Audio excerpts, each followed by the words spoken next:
NCP Sharad Pawar गुट की नेता सोनिया दुहन इस वक्त हमारे साथ हैं। सोनिया दुहन ने मीडिया से बातचीत करते हुए सुप्रिया सुले के लीडरशिप पर सवाल खड़े किए हैं। सोनिया दुहन, आपका स्वागत है एबीपी न्यूज़ में। आपने नाराजगी जाहिर की है सुप्रिया सुले की लीडरशिप को लेकर। आपका अगला जो है वो पॉलिटिकल कदम क्या होगा, ये बताएं। मेरा कोई पॉलिटिकल कदम नहीं है और ये जो भी बातें कह रही हूँ मैं किसी पॉलिटिकल महत्वाकांक्षा से नहीं कह रही हूँ या कि मुझे कोई पद चाहिए, कोई और चाहिए। मान सम्मान साहब ने हमें हमेशा बहुत दिया है।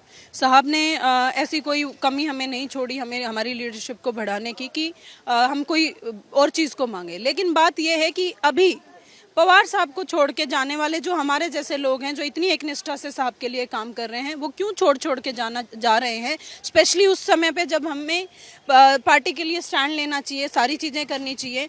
इस समय ऐसी सिचुएशन अगर हो रही है, सुप्रिया ताई को सोचने की ज़रूरत है कि ऐसा क्या उनके द्वारा या उनके आसपास के लोगों के द्वारा किया जा रहा है कि हमारे जैसे एकनिष्ठ लोग ऐसी चीज़ें सोचने पे और करने पे मजबूर हो। सोनिया, आप लगातार सुप्रिया सुले की लीडरशिप को लेकर सवाल खड़ी कर रही हैं। एक दशक से ज़्यादा समय आपने बताया है शरद पवार साहब के साथ पार्टी में काम करते हुए। आखिरकार इतने सालों के बाद क्या कुछ वजह रही जिस कारण से आप नाराज़ जो हैं वो दिखाई दे रही हैं? लीडरशिप को लेकर आप सवाल खड़ी कर रही हैं, क्या कुछ वजह है? वजहें तो बहुत सारी हैं, लेकिन मैं सिर्फ इतना कहना चाहूँगी, सिर्फ सेल्फी लेने से, सोशल मीडिया पे फोटोज़ डालने से पार्टी नहीं चलती है। पार्टी के लिए बहुत सारे एफर्ट करने पड़ते हैं, बहुत सारा काम करना पड़ता है। शायद सुप्रिया जी को ये बात समझने की ज़रूरत है। किसी के साथ फ़ोटो डाल देने से या किसी के इसके साथ ट्वीट कर देने से पार्टी का काम चलने वाला नहीं है। पार्टी के लिए एक ध्येय चाहिए, पार्टी के लिए एक नज़रिया चाहिए कि आगे फ्यूचर में क्या होना है या अगले 10 साल में हमें क्या करना है, वो हमारे पास है नहीं। और इस चीज़ का बड़ा खेद है कि जिनको हम लीडर मान के इतने दिनों से काम कर रहे थे वो हमारी लीडर बनने में फेल हुई। तो क्या आप अजीत पवार में अपना लीडर देख रही हैं? मैं नहीं ज्वाइन करने वाली हूँ। आप लोगों के सामने मैंने अभी भी बोला है, मैं किसी गट को ज्वाइन नहीं करने वाली हूँ, किसी पार्टी को ज्वाइन नहीं करने वाली हूँ।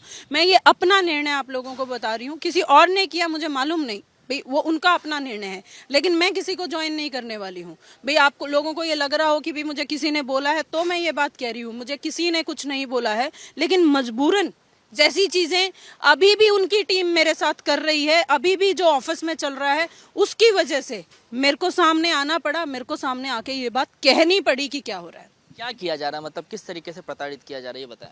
प्रताड़ित तो देखिए उन्हें बहुत अच्छे से पता है, जिनका मैं नाम लेके बोल रही हूँ। मुझे ये बात डिटेल में मेंशन करने की ज़रूरत नहीं है, लेकिन अगर वो सोचेंगी तो उन्हें समझ में ज़रूर आएगा कि जो लोग, जो धीरज शर्मा, जो सोनिया दुहन और कुछ लोग, जो राणा रणबीर, जो जोशी, मतलब ऐसे बहुत सारे लोग, उनको लगता है कि महाराष्ट्र के बाहर एनसीपी को कोई ज़रूरत नहीं है। तो महाराष्ट्र के बाहर अगर ज़रूरत नहीं है तो क्यों हमें फिर रखा जा रहा है, या हमें क्यों ऐसे लोगों द्वारा चलवाया जा रहा है कि जिनको खुद ही जो लीडर नहीं है।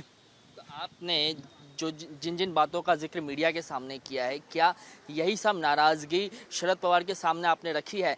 क्या आपने अपनी मन की बात उनके सामने रखी है? क्या कुछ उनके तरफ से कहा गया, ये बताएं।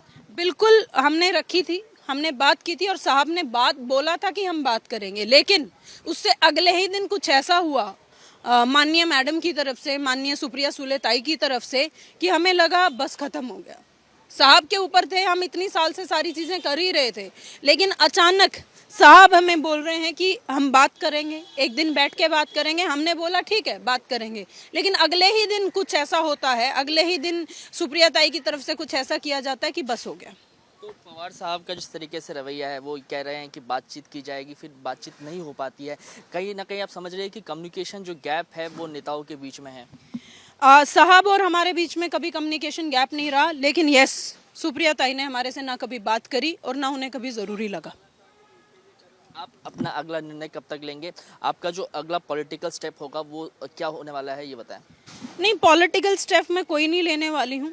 मैं जल्द ही निर्णय लूँगी, शायद पार्टी छोड़ दूँ या पार्टी मुझे खुद निकाल दे। लेकिन हो सकता है कि मेरे जैसे लोग जो शायद राजनीति मान सम्मान के लिए करना चाहते हैं या कर रहे हैं, हो सकता है कि मैं राजनीति ही छोड़ दूँ, अपने सामाजिक जीवन को जीऊँ, या टाइम लगा के मैं सोच के निर्णय लूँ। अंतिम सवाल है, कल धीरज शर्मा पार्टी में ज्वाइन हुए, उन्होंने हिंट दिया कि आने वाले समय में आप भी अजीत पवार गुट को ज्वाइन कर सकती हैं। हालांकि डिनाई कर रही हैं आप, संभावनाएं बनती हुई दिखाई दे रही हैं अगर पार्टी की तरफ से ऑफर किया गया तो।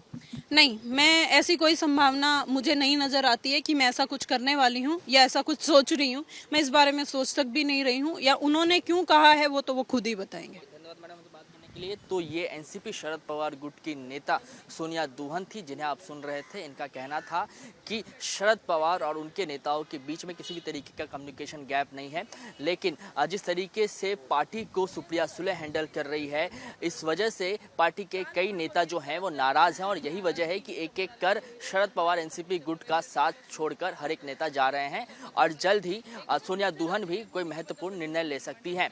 कैमरामैन किशोर खापड़े के साथ किशोर ठाकुर, एबीपी न्यूज़, मुंबई।